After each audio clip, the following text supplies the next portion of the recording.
Père Céleste, nous sommes reconnaissants de ce que nous pouvons nous rassembler encore ce matin en ta présence. Seigneur, tu as dit que là où deux ou trois sont rassemblés en ton nom, tu es au milieu d'eux. Et nous avons la certitude ce matin que tu es avec nous. Seigneur, puisses-tu par ta grâce venir nous accompagner dans nos échanges, dans nos discussions, en sorte que nous puissions apprendre de toi ce matin au travers de l'enseignement que tu nous permets, Seigneur, d'apporter à ton Église, à l'Assemblée. Sois béni, Seigneur, de ce que c'est toi qui enseignes ton peuple, c'est toi qui viens instruire ton peuple. Permets que ta parole ce matin soit une parole vivante dans nos vies, dans nos cœurs, et qu'elle produise du fruit et du fruit en abondance.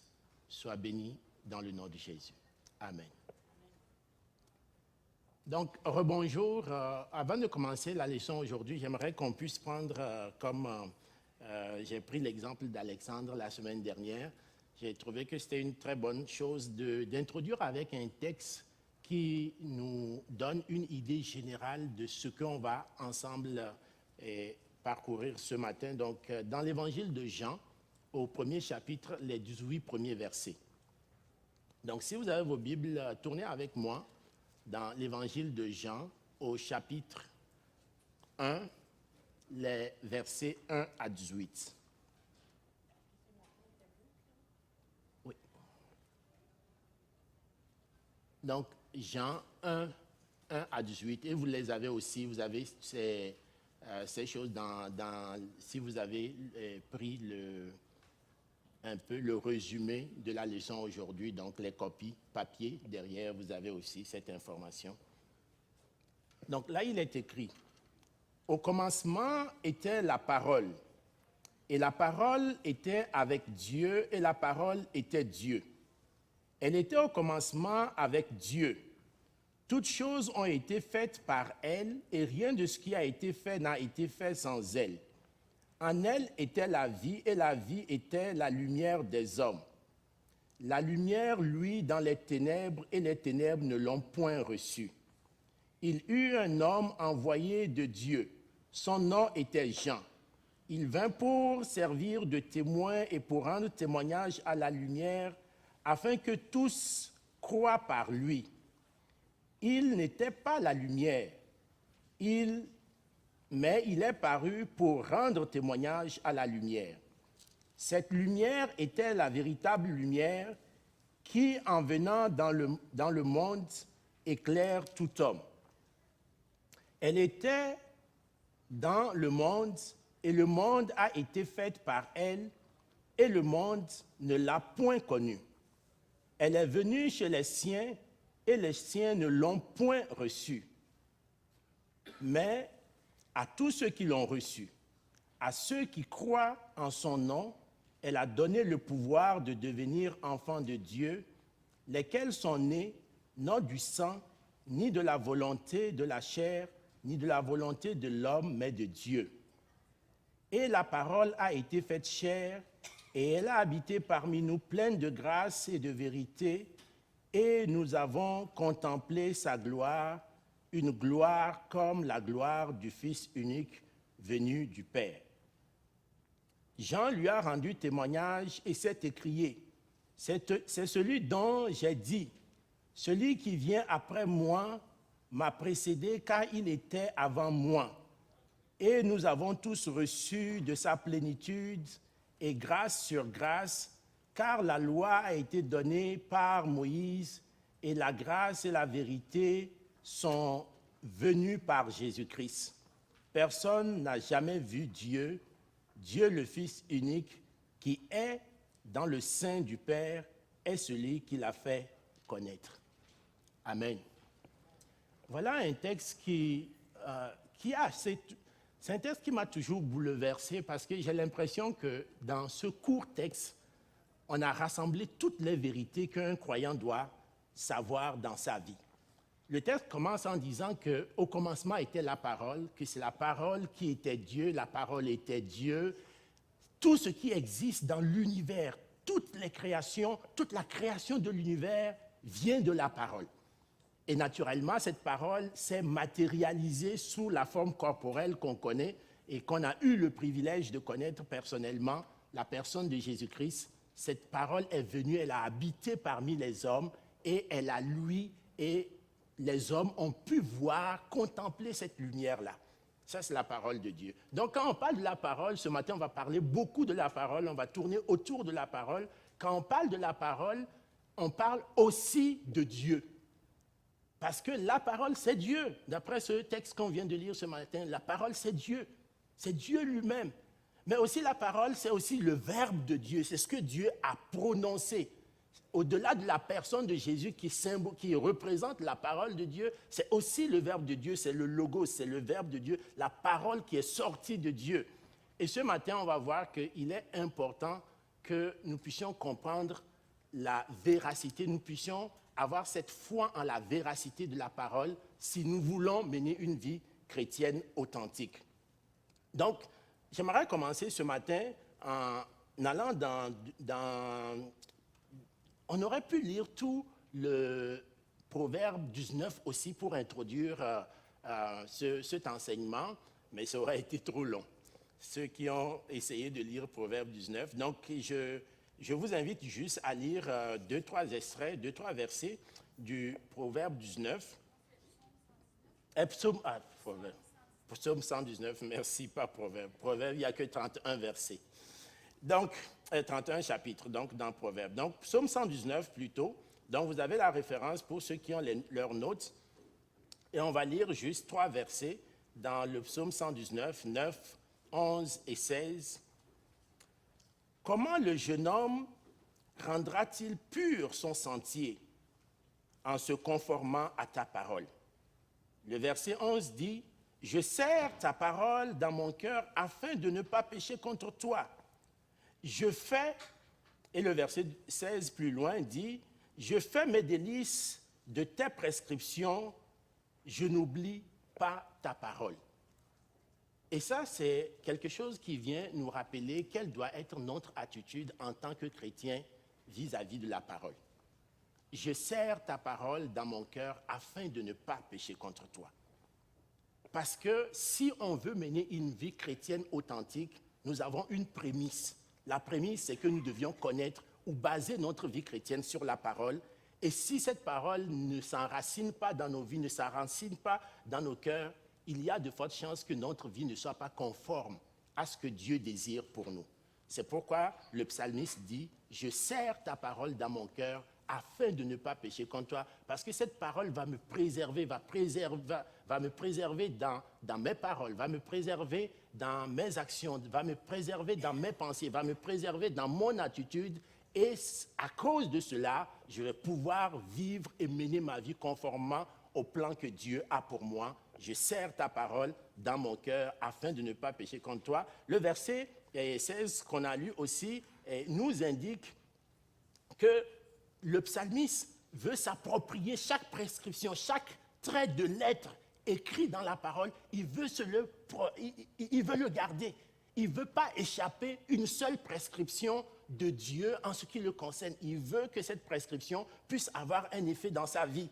Donc, le psalmiste dit, « Je n'oublie pas ta parole. » Je fais en sorte de ne pas l'oublier. Certes, aujourd'hui, on a beaucoup de facilité pour ne pas oublier la parole de Dieu. On a nos Bibles. Il y a encore quelques années, les gens n'avaient même pas le droit d'avoir la Bible parce que c'était quasiment comme interdit de posséder la Bible. Mais aujourd'hui, je crois que vous pouvez avoir autant de Bibles que vous désirez chez vous et il n'y aura aucun procès contre vous. Vous pouvez même vous promener avec votre Bible dans votre téléphone intelligent, dans votre tablette. Aujourd'hui, on a tous les moyens pour avoir cette parole comme un peu plus près de nous à chaque instant et s'inspirer. Et on a peut-être le moyen ultime, c'est d'essayer autant que possible de mémoriser quelques passages clés de la parole et cela va nous aider quand nous traversons des difficultés sans savoir comment, mais l'Esprit de Dieu va utiliser ces enseignements, ces paroles que nous avons déjà lues, qui sont quelque part déjà en nous et qui sont peut-être cachées quelque part dans le coin de notre mémoire. Il va les ressortir et encore une fois, cela nous aide à mener une vie conforme à la parole de Dieu. Donc ce matin, je vais aborder deux grands points. C'est sûr qu'on ne fait que survoler la doctrine de la parole. On aurait pu prendre une session entière pour en parler. Donc, mais aujourd'hui, on va survoler et je vais vraiment survoler la première partie assez rapidement. Et la deuxième partie, on va prendre un peu plus de temps sur les attributs. Donc la première partie va porter sur est-ce que nous pouvons faire confiance à la parole de Dieu? Comment est-ce que la parole de Dieu, que ce soit l'Ancien Testament, quand je parle de la parole de Dieu, je parle de toutes les Écritures, les 106 livres de la Bible, donc de Genèse à Apocalypse. Est-ce que tout ce qui a été écrit, en quoi cela contribue à... Comment est-ce que ces choses-là sont la règle de conduite qui décrit la manière dont nous devons nous conduire en tant que chrétiens? Donc ça, c'est la première partie. Donc, le cas de la Bible, la parole de Dieu écrite comme autorité suprême de la foi. Si nous voulons devenir chrétiens, si nous voulons marcher comme des enfants de Dieu, nous n'avons pas, il n'y a pas un autre livre caché, il n'y a pas, comme chez les Illuminés, il y a un livre caché, c'est vraiment un livre réservé à une élite spéciale et il faut vraiment avoir accès à cela pour comprendre tous les rouages du mystère de Dieu. Non, la parole de Dieu, la Bible que vous possédez est l'autorité suprême et suffisante en tout ce qui concerne la foi et la conduite de la vie d'un chrétien. Donc ça, c'est la première partie que je vais aborder avec vous. Donc, l'Ancien Testament. Commençons par l'Ancien Testament. Dans l'Ancien Testament, une des premières questions, aujourd'hui, beaucoup de chrétiens, et probablement qu'il vous est déjà arrivé de dire, OK, non, ça c'est juste un verset de l'Ancien Testament. Qu'est-ce que cette phrase-là cache? Cette phrase-là cache le fait que ce n'est pas si important, ce n'est pas le Nouveau Testament. Ce n'est qu'un verset de l'Ancien Testament. C'est-à-dire comme si on avait divisé la parole de Dieu, la Bible, en deux parties. Une partie qui est comme plus actuelle, à laquelle on peut faire confiance, et une partie qui est comme... C'est tellement vieux que, bon, on n'a pas vraiment... Peut-être que ça ne dit pas exactement ce dont nous avons besoin. Mais ce qu'on veut dire ici, c'est que l'Ancien Testament a la même autorité que le Nouveau Testament. Tout ce qui a été écrit dans l'Ancien Testament a la même autorité que le Nouveau Testament. Et les raisons qui nous amènent, c'est que l'Ancien Testament est inspiré de Dieu. Tout ce qui est écrit dans l'Ancien Testament est inspiré de Dieu. Et on peut regarder rapidement quelques textes qui sont cités dans le Nouveau Testament. C'est exprès qu'on prend ces textes dans le Nouveau Testament pour attester de la véracité et de l'inspiration divine de l'Ancien Testament. Parce que si on pense que le Nouveau Testament, c'est la référence, on fait bien. Alors le Nouveau Testament dit que l'Ancien Testament est inspiré entièrement de Dieu. Donc on ne peut pas avoir une preuve plus tangible que celle-là. Et quand nous regardons donc rapidement quelques versets dans le Nouveau Testament, par exemple dans Romains 3, le verset 2, il est, je ne cite pas tout le verset, mais juste un extrait du verset qui dit « Cet avantage est grand de toute manière. Tout d'abord, c'est à eux que les paroles révélées de Dieu ont été confiées. » Les paroles révélées de Dieu ont été confiées. C'est Romain qui l'atteste, que toutes les paroles qui avaient été dites dans l'Ancien Testament ont été dites par Dieu lui-même. C'est Dieu lui-même qui a prononcé ces paroles. Actes 4, 24 à 25 vient renchérir. Après les avoir écoutés, ils s'adressèrent tous ensemble à Dieu en disant « Maître, tu es le Dieu qui a créé le ciel et la terre, la mer et tout ce qui s'y trouve. C'est toi qui as dit par le Saint-Esprit, par la bouche de notre Père, ton serviteur David. » Donc, vous voyez tous les psaumes que David a écrits, tout ce qu'on a écrit et tout ce qui a été dit dans l'Ancien Testament par David. Les apôtres ici, dans Actes, en annonçant la parole, viennent encore confirmer que ces paroles qui avaient été dites par notre ancêtre, ton serviteur David, c'est par le Saint-Esprit. C'est Dieu qui a inspiré ces paroles. David ne les a pas inventées ni imaginées. C'est sous l'inspiration du Saint-Esprit, sous l'inspiration de Dieu, que ces choses ont été dites. Le verset Et quand on va dans Acte 28, le verset 25, là encore, il est écrit, comme il se retirait,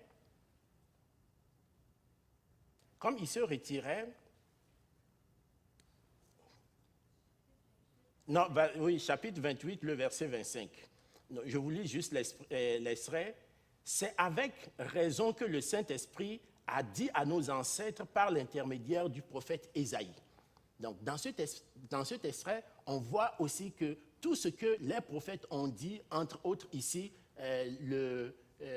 l'orateur cite en particulier le prophète Ésaïe et dit que c'est par le Saint-Esprit que ces prophètes ont parlé. Et on peut citer comme ça, il y a des dizaines et des dizaines de textes dans le Nouveau Testament qu'on peut citer qui viennent attester que tout ce qui a été écrit dans l'Ancien Testament a été écrit sous l'inspiration du Saint-Esprit. Que ce n'est pas vraiment des gens qui ont imaginé des choses, mais c'est vraiment sous l'inspiration du Saint-Esprit que ces choses ont été dites.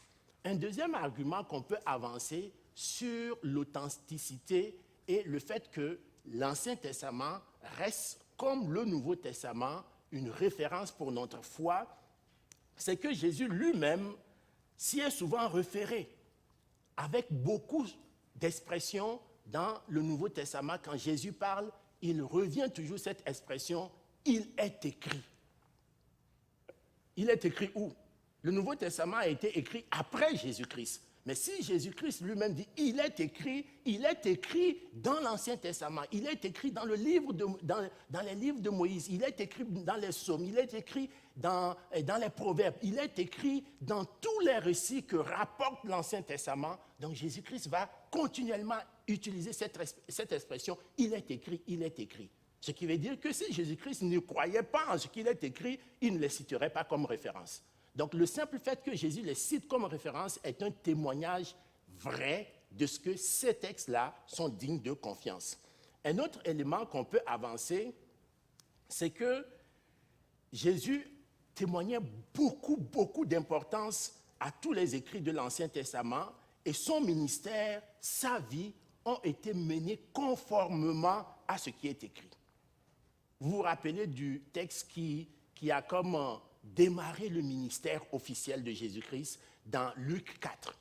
Dans Luc 4, Jésus-Christ arrive dans une synagogue et on lui donne un rouleau pour faire la lecture. Et il arrive à la fin, donc il lit un extrait de l'Ancien Testament. Et il dit, ce que vous avez entendu là, c'est en train d'arriver. C'est exactement ce qui va arriver. Il est écrit que quand le Messie viendra, les aveugles verront, les sourds entendront, les boiteux marcheront. Et aujourd'hui, cette parole est devenue réalité.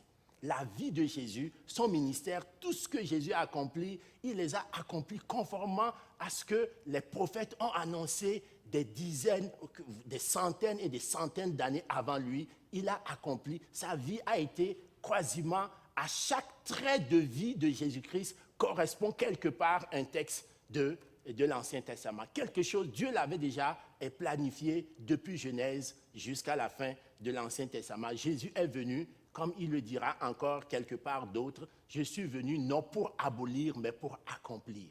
Je ne suis pas venu pour changer ce qui avait été dit par mon Père, par le Saint-Esprit, pendant toutes ces années. Je suis venu pour que ces choses-là deviennent une réalité, pour que les gens puissent voir au travers de ma vie, de mon ministère et du travail que Dieu fait au travers de moi, l'accomplissement de ce que Dieu a promis.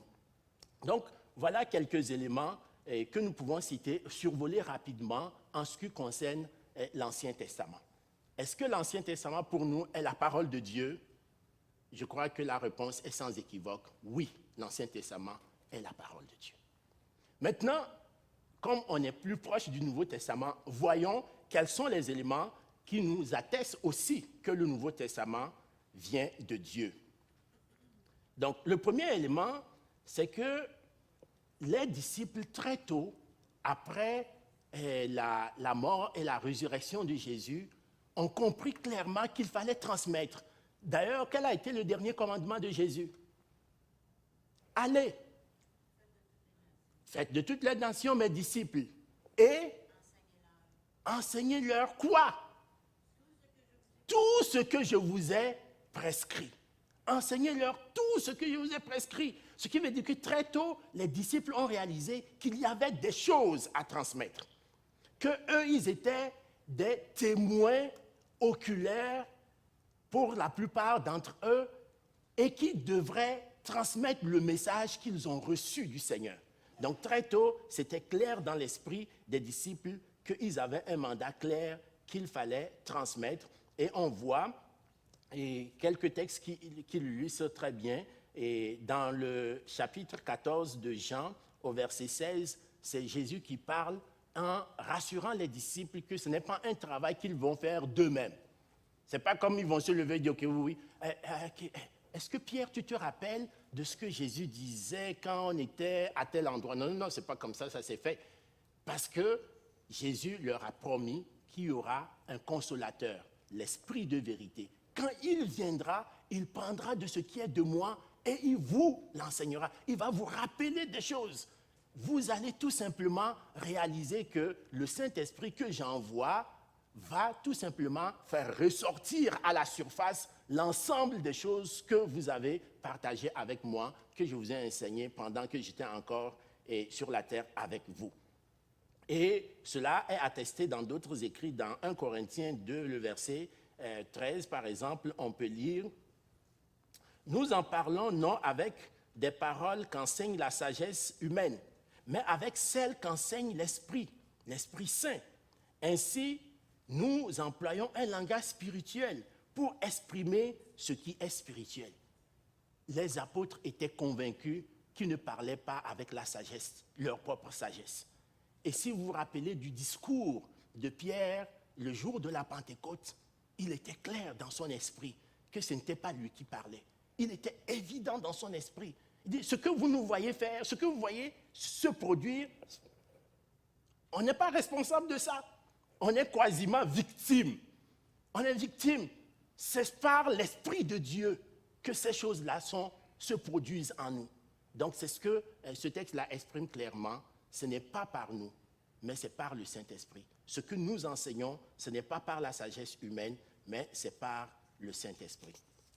Un peu plus loin, quand on reprend Jean et on retourne dans Jean au chapitre 16, le verset 12 à 15, il est écrit « J'ai encore beaucoup de choses à vous dire, mais vous ne pouvez les supporter maintenant.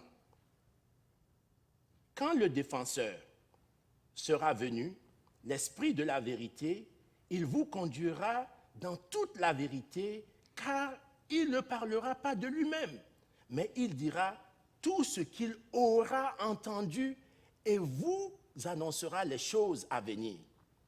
Il révélera ma gloire parce qu'il prendra de ce qui est de moi et vous l'annoncera. Tout ce que le Père possède est aussi à moi. Voilà pourquoi j'ai dit qu'il prendra ce qui est de moi et qu'il vous l'annoncera. » Le texte, la parole que Jésus dit à ses disciples, probablement quelque temps avant qu'il ne les quitte, était pleine de sens. Quand le Saint-Esprit, l'Esprit de vérité viendra, il prendra tout ce qui est de moi, tous mes enseignements, tout ce que j'ai partagé avec vous, et il vous le révélera. Et il dit, je le dis parce que ce qu'il prendra, c'est de moi, mais c'est aussi du Père.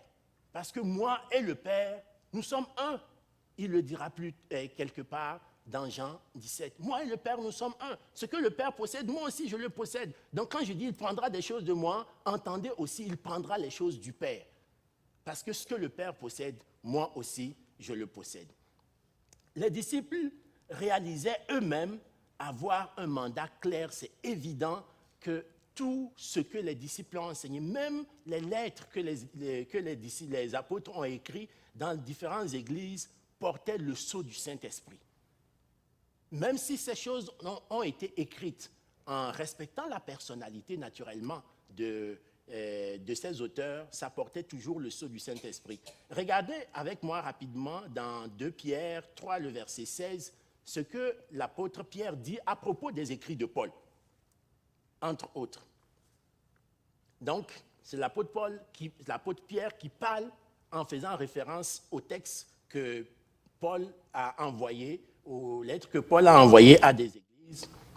C'est ce qu'il fait dans toutes ces lettres, où il parle des choses, il s'y trouve certains points difficiles à comprendre et des personnes ignorantes et mal informées en tordent le sens, comme elles le font avec les autres Écritures pour leur propre ruine. Donc ici, c'est clair que pour Pierre, toutes les lettres que Paul avait envoyées aux églises étaient des lettres inspirées du Saint-Esprit. C'était des paroles inspirées du Saint-Esprit. Est-ce que tout est clair dans ces lettres? Est-ce que tout est facile à comprendre dans ces lettres? Paul le reconnaît lui-même. Il dit, il y a des choses difficiles à comprendre dans ces lettres. Il y a des choses qui, des fois, dépassent notre capacité immédiate d'interpréter ou de comprendre. Mais est-ce à dire que quand je ne comprends pas une parole, c'est parce qu'elle n'est pas juste? À chaque fois que je ne comprends pas une parole, est-ce que la conclusion que je dois tirer, c'est qu'elle n'est pas vraie? Donc l'apôtre Pierre encourage les églises qui avaient reçu ces lettres que oui, certes, il y a des choses difficiles et malheureusement, dans ces assemblées, il y avait des gens qui avaient donc cette tendance à tordre le sens de ces paroles parce qu'ils ne les comprenaient pas. Et Paul et l'apôtre Pierre dit clairement, ils le font non seulement des paroles de Pierre, mais ils le font généralement de tous les textes et de la parole de Dieu qu'ils ne comprennent pas et ils le font pour leur propre ruine. Parce qu'en le faisant, ils s'écartent du chemin que Dieu a tracé pour chacune de ces personnes. Les apôtres affirment l'autorité des écrits du Nouveau Testament au même titre que ceux de l'Ancien Testament. Donc c'est clair dans Colossiens 4, le verset 16, l'Église, on peut lire un texte que Paul a envoyé donc aux Colossiens. Et il dit, cette lettre, je vous l'envoie à vous, lisez-le dans votre église, mais après, envoyez-le dans d'autres églises. Ce n'est pas juste une lettre adressée spécifiquement à une église. Elle reste vraie pour tous les croyants, même d'autres églises, même si cette lettre porte le sceau ou l'adresse d'une église en particulier. On le voit aussi dans 1 Pierre 1, le verset 12, où Pierre écrit « Il leur a été révélé que ce n'était pas pour eux-mêmes, mais pour vous, qu'ils étaient au service de ce message.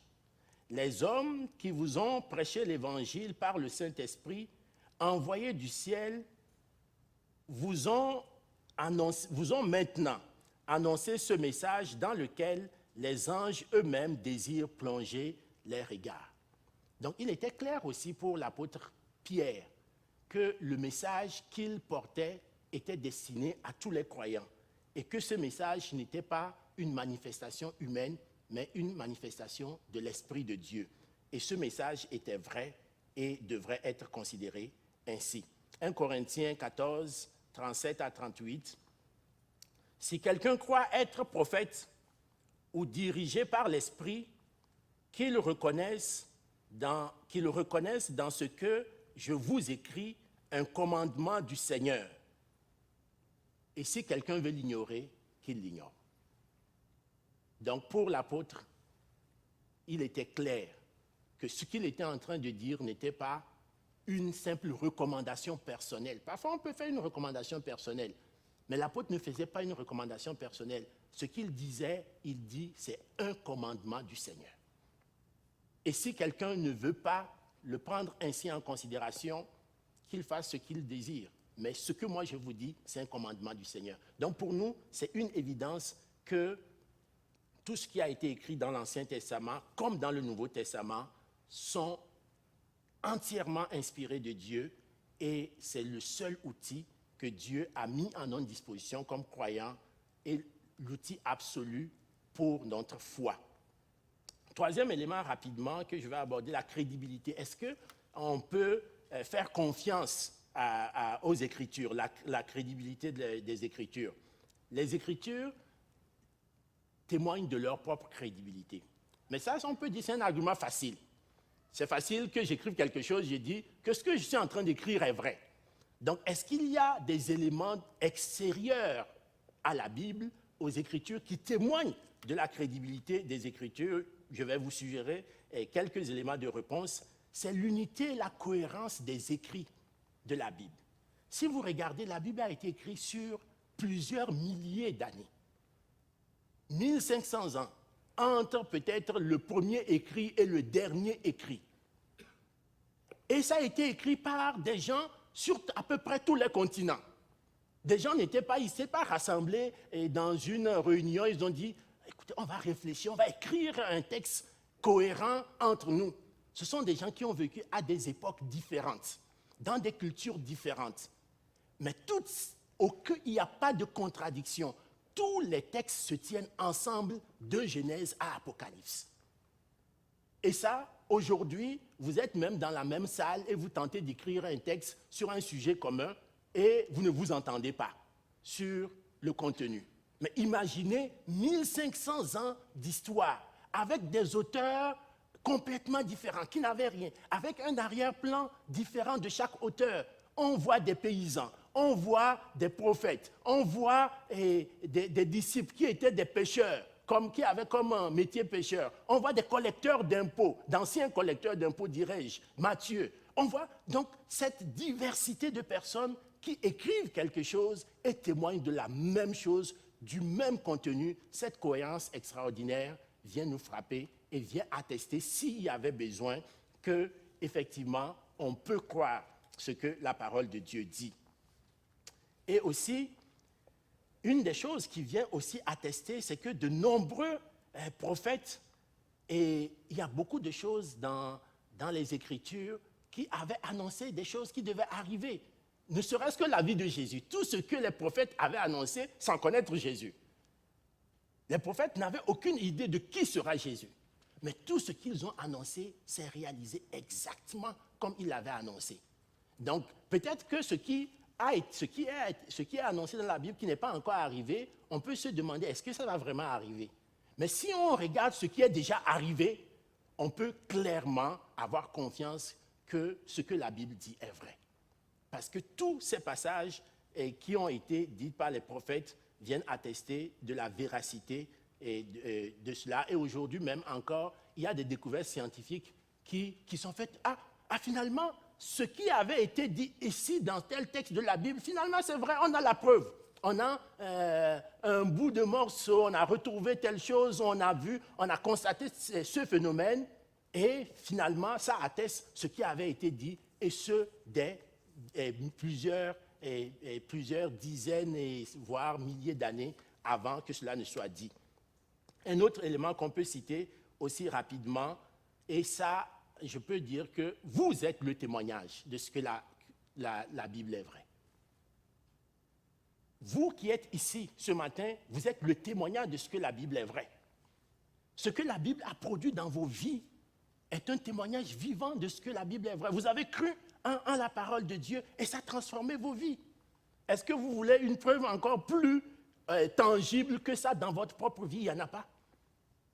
Vous avez cru en la parole de Dieu. Et à chaque fois que vous croyez en chaque texte, en chaque promesse de la parole de Dieu, et que vous y tenez, Dieu manifeste sa gloire en honorant votre foi.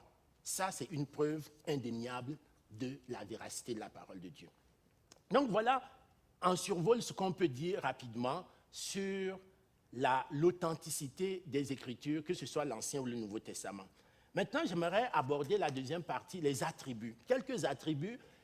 Les attributs, leur objectif peut-être, c'est de nous rassurer que ce que nous venons de dire dans les grandes lignes de la véracité, de l'autorité de la Bible comme parole inspirée de Dieu pour notre foi est vrai. Le premier attribut, c'est l'inspiration divine. J'en ai beaucoup parlé ce matin. Donc, les Écritures sont divinement inspirées sans que la personnalité des différents auteurs ne soit entachée. Dieu respecte la personnalité des gens.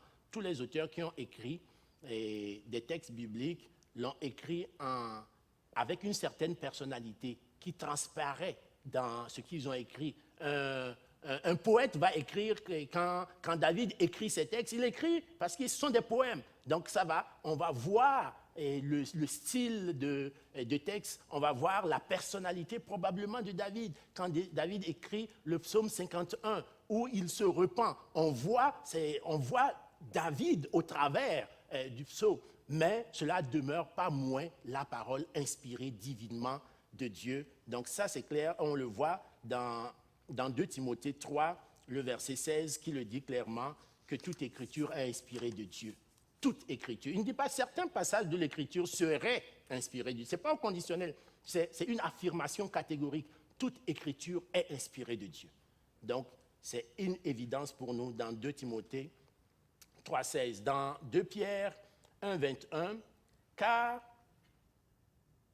ce n'est jamais par une volonté humaine qu'une prophétie ait été apportée, mais c'est poussé par le Saint-Esprit que les hommes ont parlé de la part de Dieu. Je ne pense pas que vous pouvez être plus clair que ça. Toute écriture inspirée de Dieu, tout ce que nous avons vient de Dieu. Donc ça, c'est le premier élément.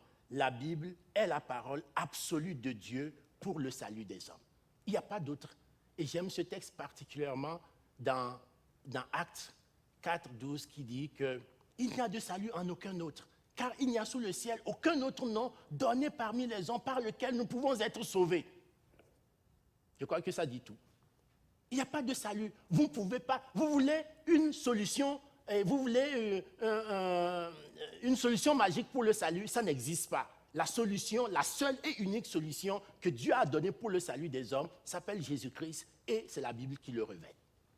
Donc, ça, c'est vraiment une évidence qu'il faut garder à l'esprit. Le deuxième attribut, c'est l'inhérence des Écritures. Les Écritures sont sans erreur.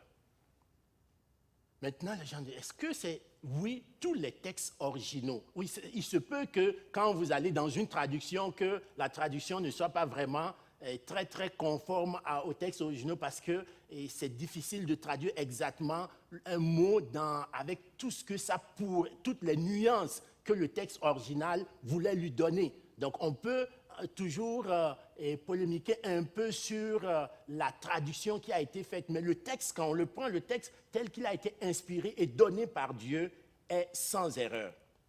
Donc, l'écriture est sans erreur. Cela signifie que les manuscrits originaux des Écritures sont conformes aux faits. Les gens n'ont pas essayé d'adoucir certains éléments. Et des fois, quand vous êtes jeune chrétien, des fois, vous êtes vraiment frappé par l'authenticité de certains textes bibliques. Parce qu'on se dit que si Dieu voulait cacher, c'est comme cette scène-là est un peu trop lugubre, trop sombre. Moi, si j'étais un auteur, j'allais comme essayer de maquiller ça pour mieux faire paraître Dieu ou pour mieux faire paraître les circonstances. Mais les choses sont faites conformément à ce qu'il y a, à la vérité, au fait. Rien n'a été caviardé comme on le voit. On dit non, ça c'est pas, non, on enlève ça, on retire ça et on garde juste ce qu'on veut que les gens sachent. Non, c'est pas comme ça que les Écritures ont été transmises. Ils ont été transmis exactement conformément aux faits. La Bible nous apporte une vérité absolue et est l'autorité absolue pour notre foi. Et même l'autorité de la Bible et notre foi dépend de cela. Parce que imaginez qu'il y aurait une erreur dans la Bible. Imaginez, on fait l'hypothèse, qu'il y aurait une erreur dans la Bible. On ouvre ce qu'on appelle une boîte de Pandore. Qu'est-ce qui me vient me rassurer que ce en quoi je crois n'est pas truffé d'erreur?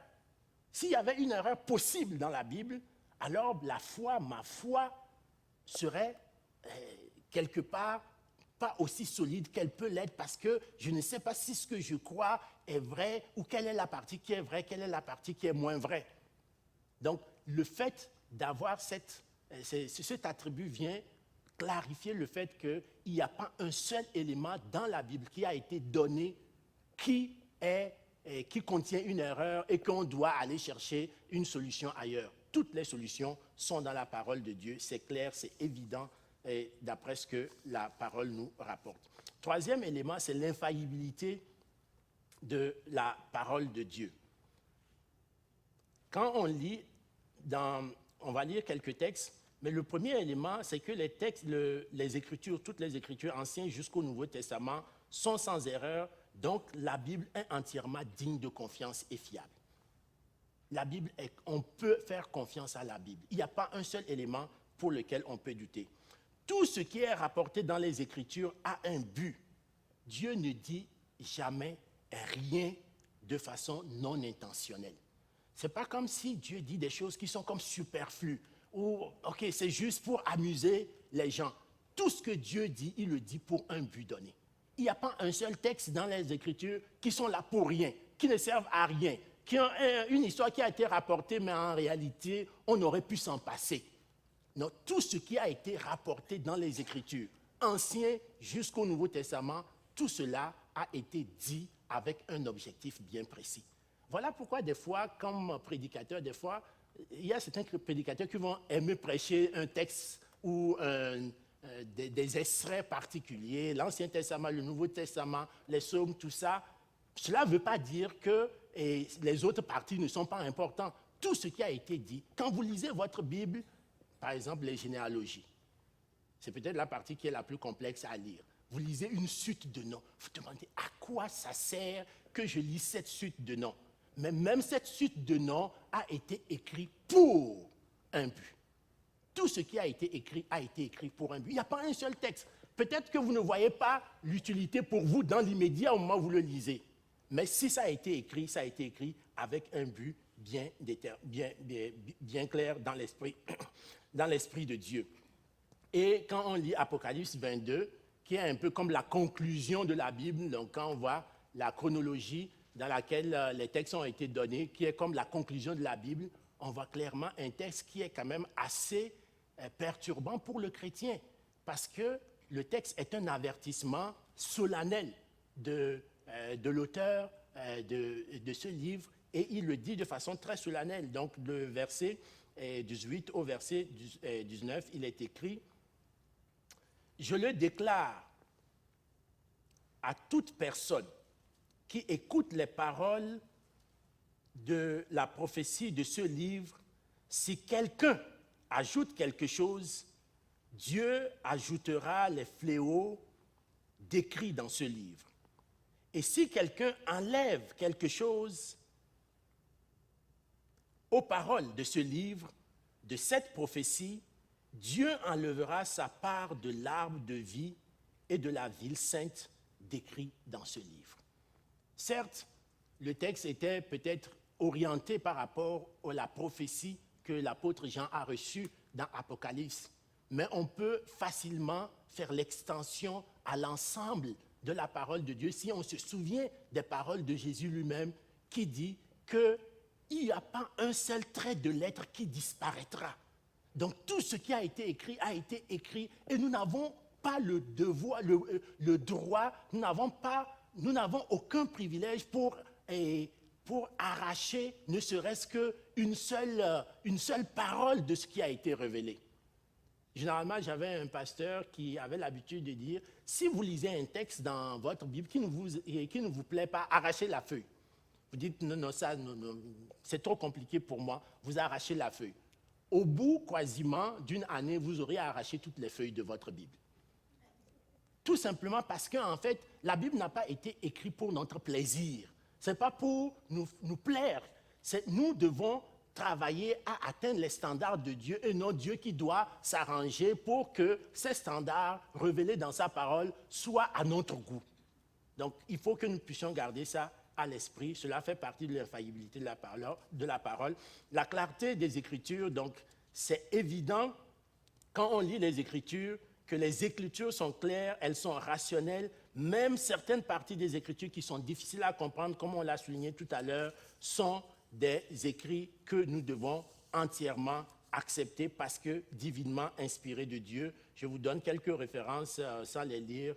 Et dans 2 Pierre 3,16, le psaume 19, et le verset 8, et Luc 24, le verset 25, où alors Jésus prenant la parole, donc, alors Jésus leur dit, « Homme sans intelligence, dont le cœur est lent à comprendre tout ce qu'a dit les prophètes. » Donc, il est clair que oui, parfois, nous pensons qu'un passage manque de clarté, mais en réalité, nous devions tout simplement avoir à l'esprit que c'est nous qui manquons vraiment d'intelligence parfois pour comprendre certaines choses.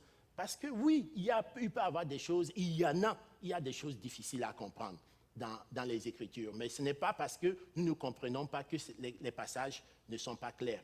Et peut-être l'avant-dernier point que j'aimerais aborder, c'est la nécessité des Écritures. Donc les Écritures sont nécessaires pour annoncer la connaissance de Dieu et au travers de l'Évangile, pour nous permettre de grandir spirituellement et pour connaître la volonté de Dieu. Il est évident que l'existence de Dieu, on n'a pas besoin de la Bible pour connaître l'existence de Dieu dans l'absolu. Parce que la Bible nous dit que Dieu peut se révéler au travers de la nature. Il y a des gens qui n'ont jamais eu la Bible, mais qui ont eu la révélation de Dieu. Au travers, Dieu peut se révéler, l'existence de Dieu en elle-même n'a pas besoin de la Bible, mais la Bible, de façon abondante, nous permet de mieux connaître Dieu, de connaître son plan divin pour nous. Mais en ce qui concerne son existence, c'est sûr qu'il y a beaucoup d'autres éléments dans la nature autour de nous qui peuvent nous amener. Et donc, ça nous permet de parler de la nécessité. Enfin, le dernier point que j'aimerais aborder, c'est la suffisance des Écritures. Les Écritures sont suffisantes. Les Écritures sont suffisantes car ils contiennent tout ce dont l'humanité, c'est-à-dire l'homme a besoin pour son salut et pour obéir parfaitement à Dieu dans toutes les circonstances et dans toutes les générations. Il n'y a pas quelque chose qui manque. C'est suffisant. On n'a pas besoin d'un autre livre. On n'a pas besoin d'une révélation. C'est quelque chose qui vient d'apparaître. C'est nouveau. C'est nouveau. C'est quelque chose qui vient d'apparaître. On en a entendu. Le Saint-Esprit nous l'a révélé. Ça n'existe nulle part dans la Bible, mais le Saint-Esprit nous l'a révélé. Non, les Écritures sont suffisantes. La Bible que vous avez est suffisante pour tout ce dont vous avez besoin dans votre foi, dans votre marche avec Dieu. Nous trouvons dans les Écritures les réponses à tout ce dont nous avons besoin pour notre vie, la vie à laquelle Dieu nous a appelés. Il n'y a rien qui manque. Est-ce que la Bible parle des drones? Ce qui veut dire qu'il y a quelque chose qui manque à la Bible. Est-ce que c'est ce que ça signifie? Est-ce que la Bible... Non, on n'est pas en train de dire que tous les sujets qui existent dans l'univers, vous trouverez un texte biblique qui en parle. C'est parce que cet attribut signifie. Il signifie tout simplement que tout ce dont nous avons besoin, comme croyants, comme enfants de Dieu, pour connaître Dieu, pour marcher avec lui, on le trouvera dans les Écritures. Il n'y a rien qui manque. Sur tous les sujets nécessaires, essentiels à notre foi, à notre salut, tout est dans les Écritures. Il n'y a rien qui manque à cela. J'aimerais donc finir. Oui. Oui, s'il vous plaît, allez-y.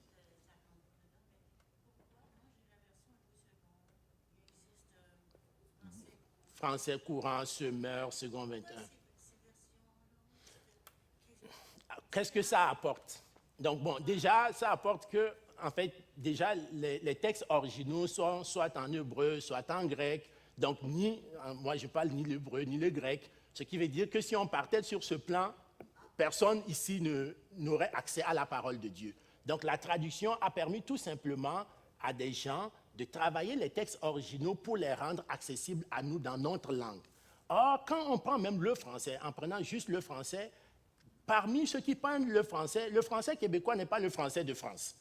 Ce qui veut dire que si je veux qu'un Québécois comprenne davantage, il va falloir que je traduise les textes avec un peu ce langage-là pour qu'il comprenne. Si je parle en un français, je vais appeler les choses. Et même dans un seul pays, il y a différents niveaux de langue. Français courant va le dire de façon peut-être beaucoup plus facile pour qu'on puisse l'expliquer à des gens, à des jeunes enfants par exemple. Donc, c'est de là que vient cette notion de traduction. Donc, l'exercice, je vais vous demander un travail à faire. Donc, si vous avez pris les notes qui ont été données derrière, je vais vous demander un travail à faire, je vais juste le survoler. C'est de se demander qu'est-ce que ce qu'on a dit ce matin, les différents attributs, on a vu 6 attributs de la parole de Dieu, comment ces attributs peuvent se traduire dans notre vie de chaque jour. Je vous donne une illustration juste à titre d'exemple. Donc, si vous prenez un attribut, comme je prends le dernier, tant qu'à faire. Prenons le dernier, la suffisance des paroles, des Écritures. Les Écritures sont suffisantes. Qu'est-ce que cela, si je veux l'appliquer moi, comme chrétien dans ma vie, qu'est-ce que cela doit signifier pour moi chaque jour? Le fait que la parole de Dieu est suffisante. Cela peut signifier en ce qui me concerne, donc ça j'ai écrit ça par exemple, en ce qui me concerne moi, cela peut signifier qu'aucune addition n'est possible à la parole, que ce soit le fruit de notre imagination, de notre réalisme, de notre pragmatisme, ou qu'elle vienne d'une nouvelle révélation, cette vérité doit s'appliquer dans tous les domaines de ma vie. Je ne peux pas croire quelqu'un vient me dire, tu sais, on vient de découvrir une nouvelle manière de s'approcher davantage de Dieu. OK. Où est-ce que c'est écrit dans la Bible? Si ce n'est pas écrit dans la Bible, donc cette nouvelle manière n'existe pas parce que les Écritures sont suffisantes. Si je ne crois pas à la suffisance des Écritures, peut-être que je dis, est-ce que tu peux me dire le nouveau secret pour s'approcher de Dieu? Je ne peux pas, parce que les Écritures sont suffisantes. Donc, j'aimerais nous inviter chacun à repasser tous les 6 attributs qu'on a regardés et mettez-le pour vous-même. Si je veux l'appliquer à ma vie de tous les jours, qu'est-ce que ça signifie concrètement pour moi? Qu'est-ce que ça signifie concrètement pour moi? Si je dis que la Bible est sans erreur, qu'est-ce que ça signifie concrètement pour moi?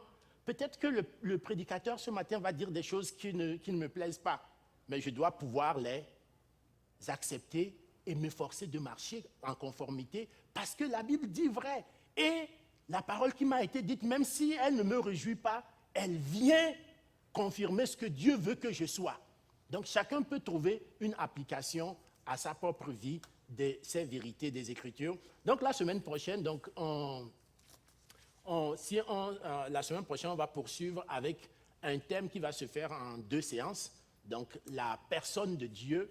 Et on va regarder la semaine prochaine en particulier, je crois que c'est la personne de Dieu lui-même. Et ensuite, on va voir son œuvre. Et dans la suite, donc la semaine prochaine, ça va être Alex qui va poursuivre ce survol. Donc, j'espère que le cours de ce matin nous a permis de jeter une lumière globale sur c'est quoi la parole de Dieu pour nous, qu'est-ce qu'elle représente pour nous, l'Ancien comme le Nouveau Testament, la suffisance de la parole de Dieu, c'est vraiment un élément essentiel qu'on peut avoir à l'esprit, que nous n'avons rien à ajouter, la parole de Dieu est suffisante et on doit partir avec ça. Prions. Seigneur notre Dieu, merci pour ta grâce, merci pour ton enseignement ce matin, merci de ce que nous pouvons nous fier entièrement à ta parole. Qu'il n'y a rien dans ta parole qui soit sujet à une erreur ou à quelque chose de superflu dont on n'avait pas besoin. Mais tout ce qui a été dit dans un but particulier. Et notre désir ce matin, c'est que tu nous aides jour après jour, dans notre marche avec toi, à placer ta parole au centre de notre vie, à nous laisser modeler par cette parole, à nous laisser conduire, diriger par cette parole pour la gloire de ton nom. Sois béni en Jésus-Christ. Amen.